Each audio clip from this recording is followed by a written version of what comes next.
자, 그럼 오늘 먼저 진행하기 전에요. 지난 시간에 했던 내용 문제 복습 프린트물을 통해서 먼저 복습하고 그다음에 진도 나가도록 하겠습니다. 자, 우리가 지난 시간에 했던 거 복습할 수 있는 문제가 20문제죠. 근데 문제가 되게 길지 않고 짧게 되어 있기 때문에 바로바로 답을 찾을 수가 있어요. 자, 1번부터 봅니다. 식품으로 인해 건강 장애를 일으키는 유기성 위해 요소는, 자, 유기성 위해 요인 찾아라 라는 거죠. 중간에 생성되는 거. 답은 4번이죠. 산화된 유지예요. 그쵸? 일반적인 유지에는 없지만 산화가 되면 여러 가지 과산화물 같은 이런 유해 물질이 생성될 수 있어요. 자, 1번의 답은 4번인데요.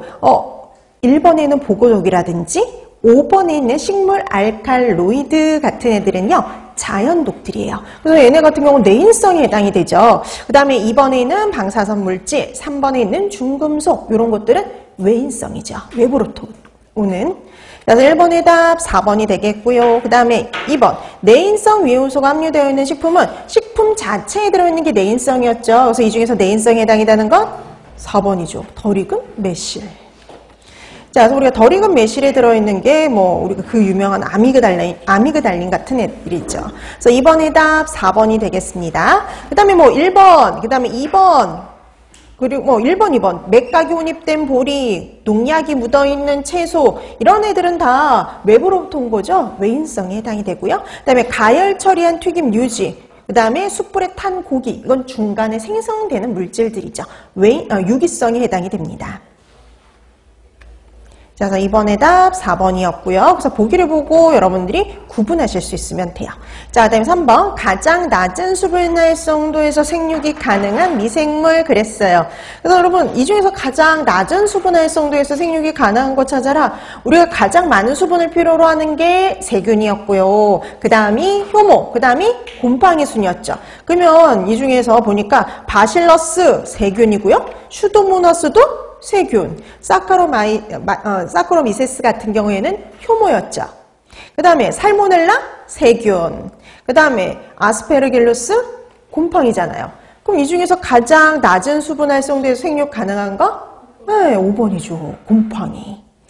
자, 그래서 3번의 답 5번이었습니다. 이 유형은요, 우리 쪽에서 나온 유형은 아니고 우리랑 비슷한 위생사 쪽에서 나왔던 유형이라고 보시면 돼요.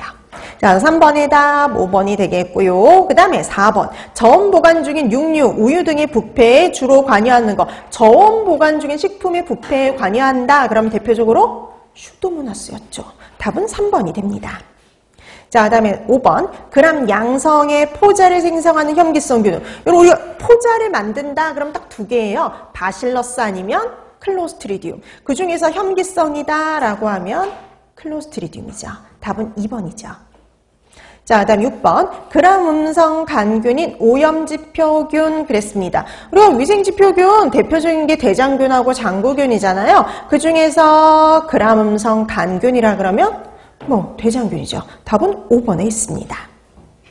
자, 그 다음에 7번. 대장균에 대한 설명으로 옳은 거 그랬습니다. 이 중에서 대장균에 대해서 말한 거 찾아라. 4번이죠.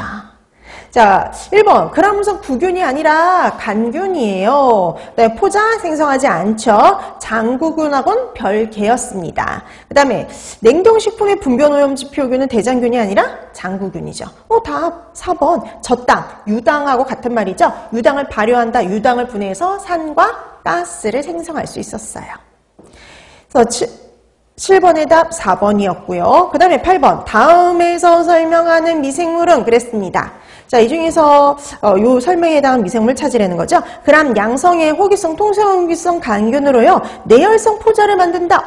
내열성 포자를 만든다 그러면 답은 둘 중에 하나죠. 항상 바실러스 아니면 클로스트리디움인데요. 그 다음에 쌀밥, 어육 제품 등의 부패에 관여한다. 쌀밥의 부패에 관여한다 그러면 당연히 바실러스죠. 답은 1번입니다.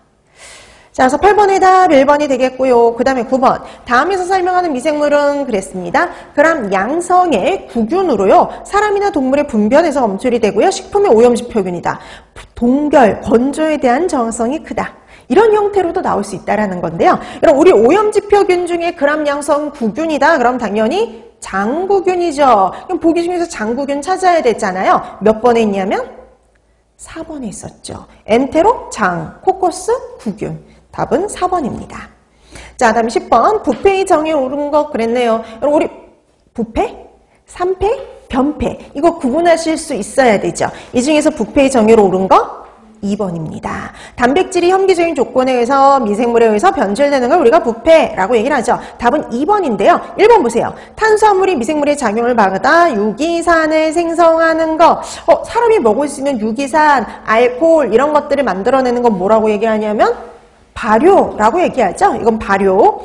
그 다음에 4번 보실래요? 지방이 공기 중에 산소에 의해서 변질되는 것, 이거는 산패라고 얘기를 하죠. 그래서 단어 구분하게 해두시면 됩니다. 자, 그래서 10번의 답 2번이었고요. 그 다음에 11번. 어류의 부패 시 생성되는 물질 그랬어요. 여러분, 우리 어류 생선들이 부패되면